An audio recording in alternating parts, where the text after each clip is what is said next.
kids? Did you learn anything from them? Did you know, what was I learned how to have manners.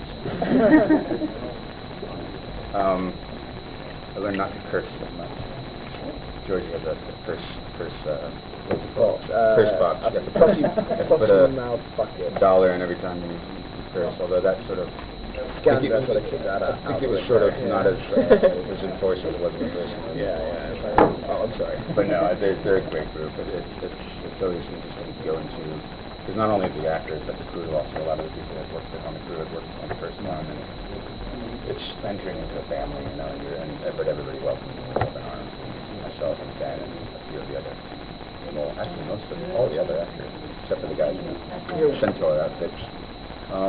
Which was speaking in Czech, wasn't really? Yeah. So open arms. You assumed everybody was welcoming you. You don't understand their language. They might be talking complete shit about you. And it was a 9-month shoot. So sometimes you go and you do movies for a few weeks or a month, and you're out, you're on to the next game, you're back to your own life. This becomes your life. 9 months, it's most of the year, and so I saw these guys more than my wife, but it becomes your family. Did you guys scenes with Warwick Davis? I know Andy was very specific about getting you two to play the two dwarfs in the movie. Did you guys have any scenes together at all? Not really. Warwick and I would actually talk about that on set when we briefly would run into each other, that we wanted more scenes together, but there's a bit at the beginning, and there's a smattering as to flashbacks maybe? No, I don't want to give too much away, but definitely could have had more scenes together, but it's okay. It's not a show. The scope of the first film was so huge, and you see the trailers for this film, we just talking about it's going to be a lot bigger in every sense of the word. What did you find that was most difficult to film this time around as far as these big effect shots? Well, people always say to me, the physical stuff must have been really hard, this must have been really hard, that must be hard. But I don't really agree. Like, for me, the acting is always the hardest, and I think whoever says acting is easy is not really acting, because I think it's really hard, and I think, for me, that was something that I had to, sort of deal with throughout, and it's an intellectual as well as an emotional skill, and obviously I'm young and I'm still learning, so that for me was definitely the biggest challenge. My character was very, very different this time. I worked with an acting coach, Sheila Gray, for 3.5 months before the shoot, because Andrew said, we're going to completely change your character, and I was like, well, I want to do the best job I possibly can. So even though the film was much bigger, and it wasn't so much the physical aspect for me, or the sets, which were obviously bigger. It was the emotional stuff for me, and the acting side of it that I really wanted to do the best I could, and was probably the biggest challenge.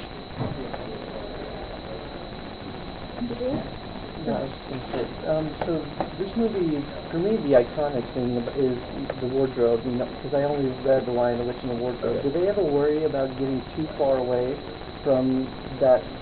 It's a very different film, and you will still see the wardrobe. You've got to look for it, though. You've got to look for it. The wardrobe is there, somewhere in the film. The Lion, the Witch, and the Wardrobe. Exactly. There you go.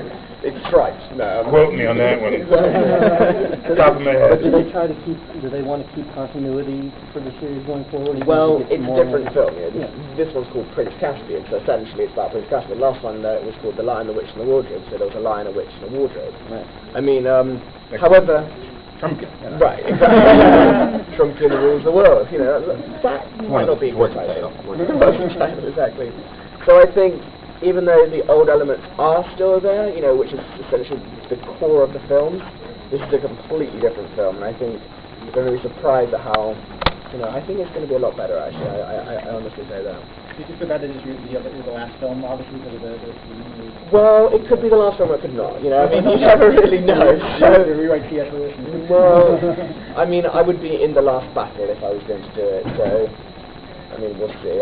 That's a long way off now, and it's really sad to say goodbye to Narnia. But I'm really happy to be moving on and doing something different and seeing what's out there. Narnia has essentially been my life for.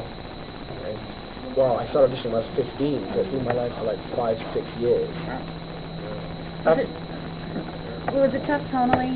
Because like you said, it's a whole different film, but it's still obviously a family film. And was there a lot of talk or a lot of discussion going on about how not to make it too scary, too far gone, so that the same fan base now can't watch it because they're too scared. It's funny you say that, because I was just saying earlier that you know, the kids have grown up. It's 3 years later. I think all these kids who are probably like 10 or 8 when they started watching it, are now 11, 13, 14, and I think they can emotionally cope with it. And also, it's a PG, you know, it's parental guidance, and it just got its PG rating yesterday, which everyone's very happy about. And so I don't think maybe it's going to be darker visually, but I don't think it's going to be any more scary than the first one.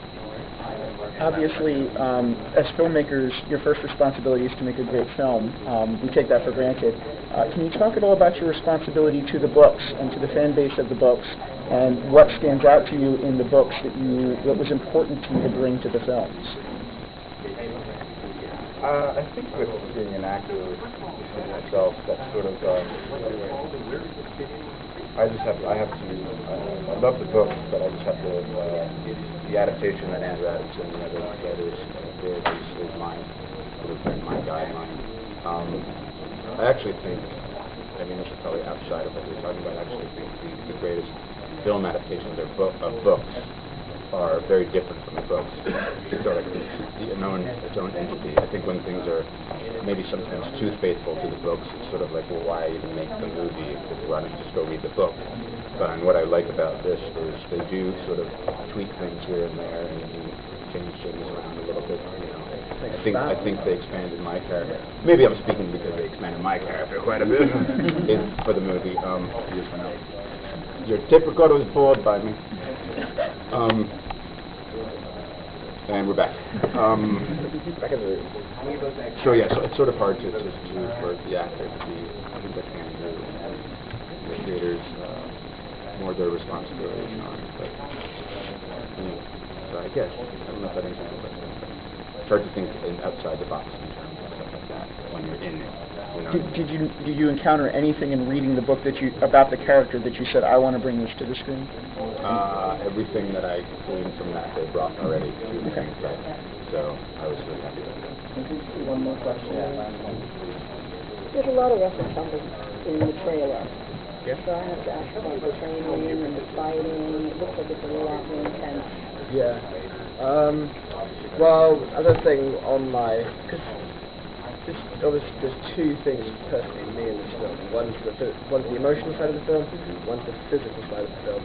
And like I was saying, when I worked as a tag team coach in New York 3.5 months, I also worked with a kickboxing trainer in Gleason's gym in Brooklyn, which is a really intense gym. And it was pretty intense. Like, I was probably like the only white person there, let alone the only English person there. So I walked in, hello, how's it going? And they were like, just like, oh, okay.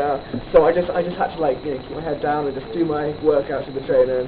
Actually, I love it. I love the physical side of it. I find it a really good outlet. You know, I find there's a lot of pressure on set, and there's a lot of hard work going in, and there's a lot of, so you can really just channel it into. I mean, I can really channel. So, physical side of it, I absolutely loved, and it's something I'd always look forward to. It's also the guys we're working with are so incredible. Yeah, the fight coordinator, Alan Poppleton, our sex coordinator, and all these guys that were actually battling in the movie are just such trained professionals. And they're the sweetest 7-foot guys who could just cut you, break you in half, but they're just so sweet. They are, like you said, the stunt trainers and the horse riding instructors, both top, and the nicest people. I could tell when I was ever doing a fight with them that they would slow down a little bit and let me get the head of them. It was really great. They're like in slow motion. Yeah, kind of. Like, we don't want it in slow motion. We can do that ourselves with the camera. They'd hit you accidentally. Oh, I'm so sorry. Yep.